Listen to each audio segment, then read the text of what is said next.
Ok, tá an skill seo beidir de páistí atá ní sin a freisin. Tá míad con an solo i dhéanamh. So, nuair tá míad dhéanamh an tá míad chun dhéanamh bailach go bhfuil míad beidir I cluiche. So like níimidig dhéanamh é seo. Tá míad I ggéirí gan é sin I dhéanamh. Tá míad chun tá sé ag rit le an líróid ar do cumán mar seo. So, nuair tá míad dhéanamh é sin, ná riamh beag do lámh ag bun an cumán.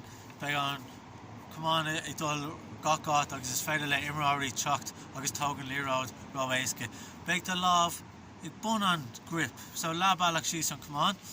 So, caig tú do cumána cumad chorm mar seo agus nó chur an líróid ar do cumán mar sin. I gcónaí tá tú cumad an súil ar an líróid. Ná riamh tógta an súil as an líróid an sin. Agus is féidir linn. So it's féidir linn tusnig ag siúil ag dhéanamh é. So tá ag siúil.